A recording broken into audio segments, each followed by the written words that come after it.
Hello, my dear viewers. Today I welcome you again on Sai Matabasum classes. Sai Matabasum classes पे मैं आपका फिर एक बार स्वागत करता हूँ। दोस्तों, आज जो हम नई सीरीज़ स्टार्ट कर रहे हैं वो lecture series you already no, MCQ series हम ऑलरेडी चला ही रहे हैं। जैसे कि हिस्ट्री चल रहा है, मॉडर्न हिस्ट्री, ज्योग्राफी चल रहा है, इकोनॉमिक्स चल रहा है, साइंस एंड टेक्नोलॉजी का ऑलरेडी मैंने 10 लेक्चर्स कंप्लीट कर लिए। तो अब आज का जो लेक्चर है आप लोगों ने यहाँ पर देखा ही होगा, that is going to be about environment. Environment की लेक्चर सीरीज़ अभी हम शुरू करने वाले हैं, कर रहे हैं आज से। तो चलिए बिना देरी किए हुए हम पहला क्वेश्चन डिस्कस कर लेंगे, ठीक है। Yes, which of the following is not true about the ecosystem. अच्छा, इकोसिस्टम के बारे में पहला क्वेश्चन है, क्या ट्रू नहीं है अबाउट इकोसिस्टम। अच्छा, it represents all living organisms and physical environment in any given space time unit. क्या ये सही है? इट्स अ फंक्शनल यूनिट, ये भी सही है। It has own productivity, ecosystem की अपनी प्रोडक्टिविटी है definitely. It's a close system, ये रहेगा answer, because ecosystem open system है, ठीक है, वो क्लोज सिस्टम नहीं है, ठीक है, इसीलिए आंसर यही है। अब यहाँ पर देख सकते हो फिर से, अब ट्रू ये नहीं है, डी वाला ट्रू नहीं है, लेकिन ट्रू क्या है, फंक्शनल यूनिट भी है इकोसिस्टम, अपनी प्रोडक्टिविटी भी है, जैसे कि प्राइमरी प्रोडक्टिविटी, सेकेंडरी प्रोडक्टिविटी, ठीक है। It represents all living organisms and physical environment in any given space time unit, जैसे कि जिसमें इकोसिस्टम में living organisms and non living environment, जैसे कि यहाँ पर फिजिकल एनवायरनमेंट है, ठीक है। ecosystem is an interaction of living organisms and their non living environment, ठीक है, ओके फाइन। चलिए ये भी ठीक है, आंसर इसका डी बनेगा। चलिए क्वेश्चन नंबर 2 है, we are the following is the best description of the term ecosystem. अच्छा, इकोसिस्टम के बारे में बेस्ट डिस्क्रिप्शन क्या है? अच्छा, a community of organisms interacting with one another। अच्छा, community of organisms interact with one another। Second is that part of the earth which is inhabited by living organisms। नहीं भाई, वो तो बायोस्फीयर हुआ, वो तो बायोस्फीयर हुआ। A community of organisms together with the environment in which they live। community of organisms together with the environment in which they live, क्या ये है? Flora and fauna of A geographical area, ये भी नहीं है। हमें देखना है इकोसिस्टम की बेस्ट डिस्क्रिप्शन यहाँ पर क्या है। Yes, community of organisms together with environment, ये ठीक है, ये ठीक है, ठीक है। अब अगर यहाँ पर ऑर्गेनिजम्स आपस में कर लेंगे ना इंटरेक्ट, वो तो इकोसिस्टम की डिस्क्रिप्शन हुई नहीं। इकोसिस्टम की डिस्क्रिप्शन वो है जब लिविंग ऑर्गेनिज्म अपने नॉन लिविंग एनवायरनमेंट के साथ इंटरेक्ट कर लेंगे, ठीक है। लेकिन यहाँ पर तो कम्युनिटी ऑफ ऑर्गेनिज्म आपस में इंटरेक्ट कर रहे हैं, ठीक है। इसलिए जब यहाँ पर community of organism together with the environment, अब एनवायरनमेंट में लिविंग भी है नॉन लिविंग भी है, तो यही सही है, ठीक है। चलिए question number 3, ecology is the study of relationship between. अच्छा, इकोलॉजी, इकोसिस्टम से इकोलॉजी, ठीक है। Organism and environment, man and forest, अगर मैन एंड फॉरेस्ट के बारे में होगा तो वो ये नहीं होगा। सॉइल एंड वाटर बिल्कुल भी नहीं, हस्बैंड एंड वाइफ बिल्कुल भी नहीं, तो यही ऑर्गेनिज्म एंड एनवायरनमेंट, बिल्कुल living and non living things जब आपस में इंटरेक्ट कर रहे हैं, एक ऑर्गेनिज्म जब अपने नॉन लिविंग एनवायरनमेंट के साथ इंटरेक्ट कर लेगा। चलिए, the term ecosystem was proposed with the following. Ecosystem की टर्म जो किसने दे दी? टांसली ने, एजी टांसली। A G Tansley. चलिए, which are the following is an artificial ecosystem. अच्छा, आर्टिफिशियल इकोसिस्टम कौन कौन है इसमें? पॉन्ड है, फील्ड है, फॉरेस्ट है। फॉरेस्ट तो बिल्कुल भी नहीं है। फील्ड है, पॉन्ड है, बिल्कुल भी नहीं। तो आर्टिफिशियल इकोसिस्टम कौन है इसमें? फील्ड है। यस, डेफिनेटली फील्ड ही है आर्टिफिशियल इकोसिस्टम। चलिए, विच of the following is an artificial ecosystem. चलिए, ये हम लोगों ने देखा। वन सेकेंड, एक और क्वेश्चन है बट इसमें ऑप्शन अलग है। राइस फील्ड है, फॉरेस्ट है, फॉरेस्ट तो नहीं है, ग्रासलैंड भी नहीं है, लेक भी नहीं है, फिर क्या है? Yes, rice field. Number of organisms that can be supported by the environment A given area is known. अच्छा, number of organisms that can be supported by the environment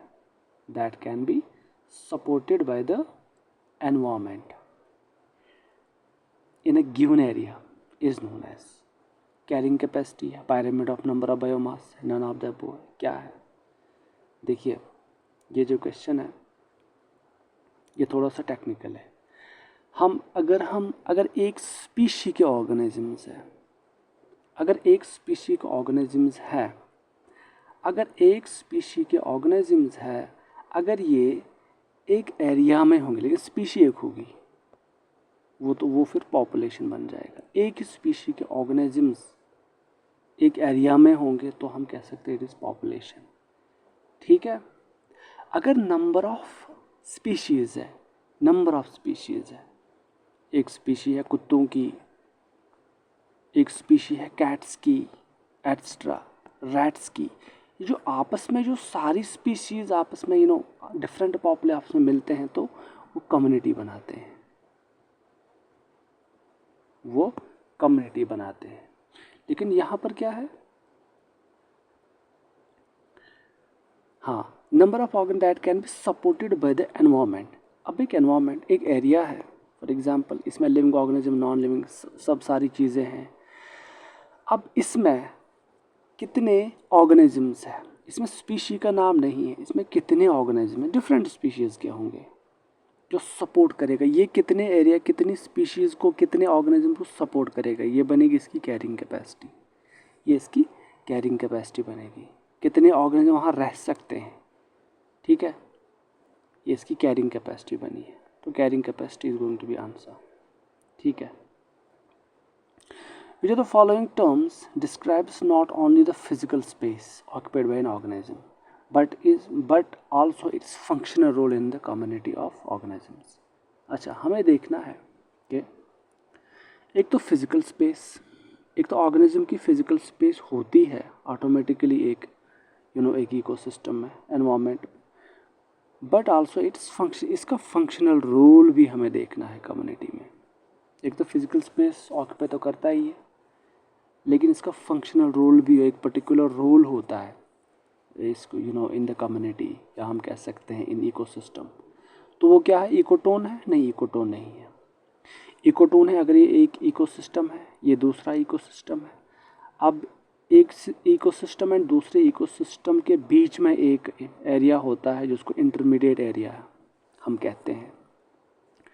ये काइंड ऑफ, उसको हम इकोटोन कहते हैं।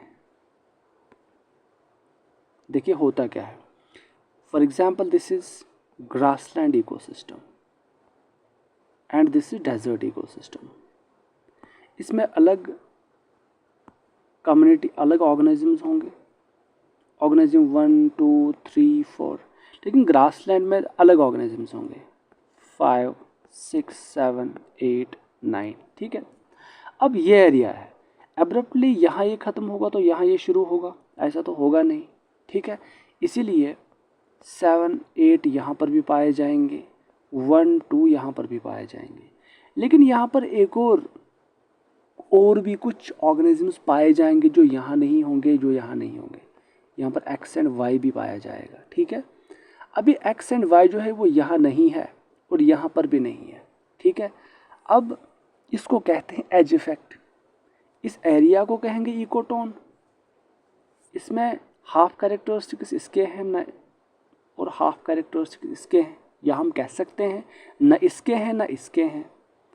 और यहाँ पर जो स्पीशीज़ है, यहाँ पर जो एनवायरनमेंट है वो अलग है यहाँ से और यहाँ से, as compare to here and here. और पॉपुलेशन भी अलग है, यहाँ पर अलग पॉपुलेशन आपको देखने को मिलेगी। जो स्पीशीज़ अब यहाँ है इनको एज स्पीशीज़ कहते हैं, जो यहाँ नहीं है यहाँ नहीं है, एक्स एंड वाई स्पीशीज इनको एज स्पीशीज़ कहते हैं। एंड दिस फिनोमिना में एज इफेक्ट, एज इफेक्ट, ठीक है, इसको हम कहते हैं एज इफेक्ट, एज इफेक्ट। चलिए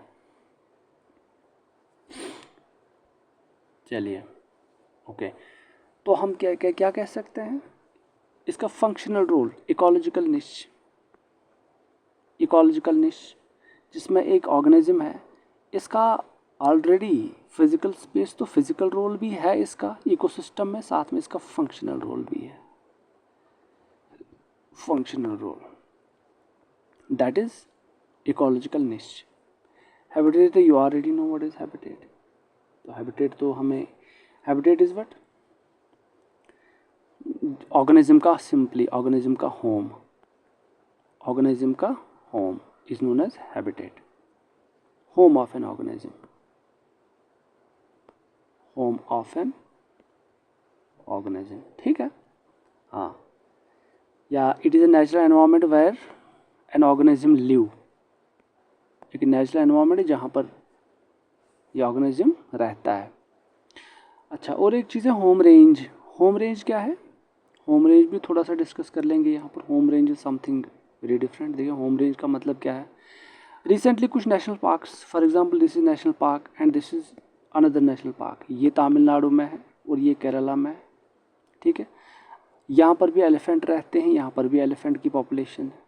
अब इनको आपस में लिंक कर लिया गया, काइंड ऑफ एलिफेंट कॉरिडोर्स बनाए गए, एलिफेंट कॉरिडोर्स। तो ये एलिफेंट यहाँ से यहाँ भी जाएगा, यहाँ से यहाँ भी जाएगा, और जहाँ तक ये चला जाएगा, एक तो इसको हम कहते हैं होम रेंज। होम रेंज का मतलब क्या है, अब होम रेंज देख लीजिए। देखो होम रेंज का मतलब क्या है, अभी एग्जाम्पल तो थी एलिफेंट कॉरिडोर्स की, लेकिन होम रेंज का मतलब ये है कि पीरियडिकली ये मूव करेगा एक ऑर्गेनिज्म, किसी एक तो रहेगा वहाँ पर, साथ में ये ब्रीडिंग के लिए या किसी और पर्पज़ के लिए मूव करेगा, ठीक है, मूव करेगा for the search of food etcetera, ठीक है। हाँ, ये it is kind of territory of an animal, कहते ना वो अपना इलाका है, ठीक है। तो इसका जो अपना इलाका है इसको होम रेंज कहते हैं, ठीक है। अब इकोलॉजिकल निश क्या है, इकोलॉजिकल निश है जो फंक्शनल रोल है ना इस ऑर्गेनिज्म का, उसको इकोलॉजिकल निश कहते हैं, ठीक है। चलिए, which are the following ecosystems covers the large area of earth surface. अब अर्थ सरफेस जो है, अर्थ की सरफेस, इसमें बहुत सारे इकोसिस्टम्स है, जैसे कि डेजर्ट इकोसिस्टम है, ग्रासलैंड इकोसिस्टम है, मरीन इकोसिस्टम है, माउंटेन इकोसिस्टम है, बहुत इकोसिस्टम है। अब इसमें से सबसे ज़्यादा एरिया किस इकोसिस्टम का है, वो definitely marine ecosystem is answer, बहुत ज़्यादा, ठीक है। Marine ecosystem is going to be answer. Which are the following the largest ecosystem of the world, चलो definitely once again ocean ecosystem, marine ecosystem, ये सवाल मतलब रिपीटेड है। Which are the following does not help to maintain ecological balance. अच्छा, which of the following does not help to maintain ecological balance. अच्छा, ecological balance कौन इसमें से नहीं रख सकता, मतलब जो इकोलॉजिकल बैलेंस के अगेंस्ट है। बायोस्फीयर रिजर्व्स, अरे डेफिनेटली इकोलॉजिकल बैलेंस के लिए इंपॉर्टेंट होते हैं, उसमें प्लांट्स एनिमल्स दोनों है, प्रिजर्व रहते हैं वो, ठीक है। प्रिजर्व नहीं मतलब उनको बचाया जाता है वहाँ पर। चलिए, रेन वाटर हार्वेस्टिंग नहीं यार, रेन वाटर हार्वेस्टिंग तो इकोलॉजिकल बैलेंस डेफिनेटली मेंटेन रहती है जब हम वाटर को स्टोर करते हैं, हार्वेस्ट करते हैं, वाटर को ज़ाया होने नहीं देते हैं, उससे फ्लडिंग नहीं होती है, साथ में पानी बच जाता है, उसको हम कल इरिगेशन पर्पसेस के लिए इस्तेमाल करते हैं। तो एफॉरेस्टेशन नहीं, एफॉरेस्टेशन डेफिनेटली मेंटेन करता है इकोलॉजिकल बैलेंस के लिए एफॉरेस्टेशन वेरी इंपॉर्टेंट। तो cutting of forest is going to be answer. चलिए, which are the following is one of the main cause of ecological imbalance. चलो इकोलॉजिकल इम्बैलेंस के बारे में बात करते हैं।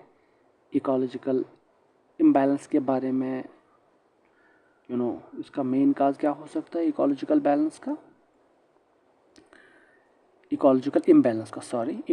इम्बैलेंस का मेन काज क्या हो सकता है।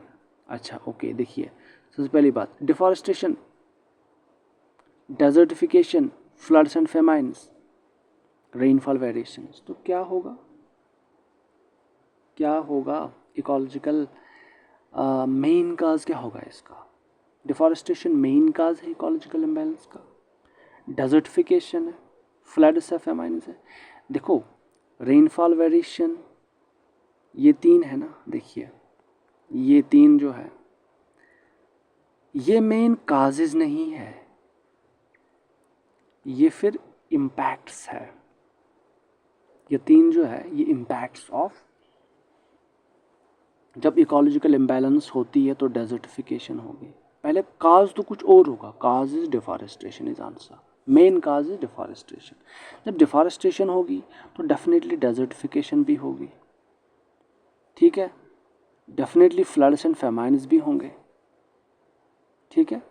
तो उसके बाद क्या होगा, रेनफॉल वेरिएशंस होंगे, क्लाइमेट चेंज होगा। तो क्लाइमेट चेंज से ही फिर ये सारी चीज़ें होंगी, rainfall variation, desertification, flood and famine. चलिए आज का लास्ट क्वेश्चन होगा, आज का लास्ट क्वेश्चन ये है कि which the following is an act that disturbs the ecological balance. चलिए इकोलॉजिकल बैलेंस क्या, कौन सा काज है, कौन सा एक्ट है जिससे इकोलॉजिकल बैलेंस डिस्टर्ब होता है। पहले क्वेश्चन का रेप्लिका, लंबरिंग है, सोशल फॉरेस्ट्री है, नहीं, सोशल फॉरेस्ट्री से इकोलॉजिकल बैलेंस होती है। वन महोत्सव इज द फेस्टिवल। इस फेस्टिवल में क्या होता है, उसमें प्लांटेशन होती है, एफॉरेस्टेशन होती है, सारे लोग पौधे लाते हैं, प्लांट्स लाते हैं, फिर सो करते हैं वगैरह जो भी है, ठीक है। तो एफॉरेस्टेशन का एक अच्छा प्रोग्राम है। तो एफॉरेस्टेशन यही है, ठीक है, इकोलॉजिकल बैलेंस के लिए, एनवायरनमेंट को क्लीन करने के लिए, बचाने के लिए, प्रिजर्व करने के लिए। What is lumbering is an act of deforestation. एक स्पेशल टाइप ऑफ डिफॉरेस्टेशन है जो होती है कनाडा में। तो कनाडा में होता यही है कि वो बड़े बड़े फॉरेस्ट जो है, कॉनिफरस फॉरेस्ट से, उनको काटा जाता है बड़ी बड़ी मशीनों से, उन बड़ी बड़ी मशीनों को लाता है, उसके बाद इसको यूज़ करता है फॉर इकोनॉमिक पर्पसेस।